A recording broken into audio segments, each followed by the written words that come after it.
नमस्कार मित्रों, आज मैं घोर अंधकार के बाद जीवन में नया प्रकाश भर देने वाली कहानी लेकर आई हूँ। वे गिरे, गिरकर उठे, उठकर चले। मैं भगवान बुद्ध की बात कर रही हूँ, वो भी तब की जब भगवान बुद्ध हताश हुए। निराशा किसके पास नहीं आती।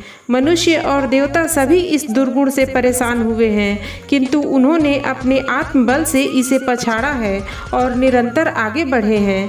भगवान गौतम बुद्ध जीवन के रहस्यों को मालूम करने के लिए बहुत दिनों तक तपस्या और कठोर साधना में लगे रहे। उन्होंने शरीर को भी पर्याप्त कष्ट दिया, खूब चिंतन किया, पर आत्मज्ञान की प्राप्ति नहीं हुई। उन्हें कठिनाइयों और परेशानियों ने विक्षुब्ध कर दिया। क्या करें, वे साधना करते करते जैसे थक गए थे।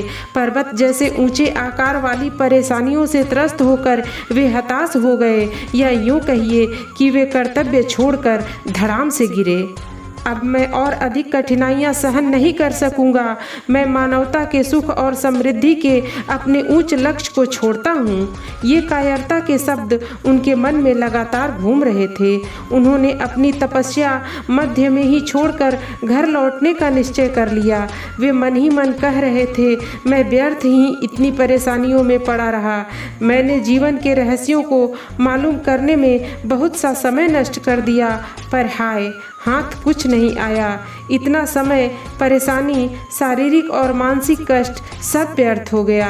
अब सब मुसीबतें छोड़ता हूँ। निराशा, अविश्वास और पराजय की कायर भावनाओं ने उन्हें विक्षुब्ध कर दिया। वे लौट पड़े वापस घर के लिए। लड़खड़ाते कदमों से वे वापस आ रहे थे। मार्ग में उन्हें प्यास लगी। जल पीने के लिए वे एक झील के किनारे गए। जल पिया, विश्राम किया, मन कुछ ठंडा हुआ।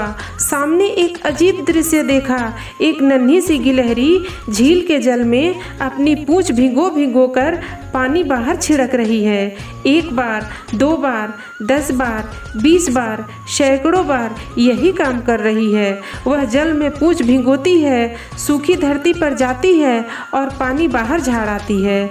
उन्हें उससे बातें करने की बड़ी उत्सुकता हुई। प्यारी गिलहरी, तुम यह क्या कर रही हो? वह दृढ़ता भरे स्वर में बोली। इस झील के पानी ने मेरे बच्चे को बहाकर मार डाला है, उससे बदला ले रही हूँ। झील को इस प्रकार सुखा कर ही छोड़ूंगी। उसने फिर अपना काम पूर्ववत शुरू कर दिया। बुद्ध बोले, झील को सुखा रही हो? बिना किसी बर्तन के पानी बाहर फेंक रही हो? तुम्हारी छोटी सी पूंछ में भला कितनी बूंदें सूख पाती होंगी? तुम्हारे इतने छोटे शरीर, थोड़े से बल और सीमित साधनों से भला यह विशाल झील कैसे सूख सकेगी? इसमें न जाने कितने युग का समय लग जाएगा। तुम्हारी आयु ही कितनी है? इतना बड़ा काम और इतने सीमित साधन, यह सब व्यर्थ होगा। व्यर्थ क्यों? अपनी शक्ति का अपव्यय कर रही हो। तुम इस झील को कभी खाली न कर सकोगी। गिलहरी ने निर्भयता और दृढ़ता से भगवान बुद्ध की ओर देखा।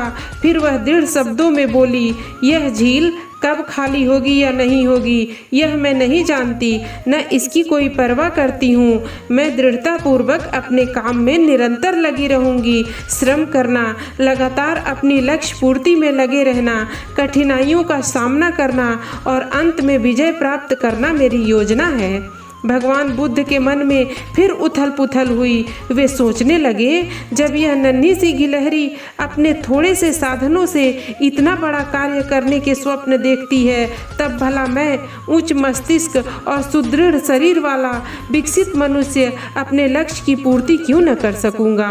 वे फिर वापस अपनी साधना के लिए लौट गए। उन्होंने फिर जंगलों का कठिन जीवन बिताने और घोरतम तपस्या करने का निश्चय किया। एक दिन वे अपने लक्ष्य में सफल होकर ही रहे।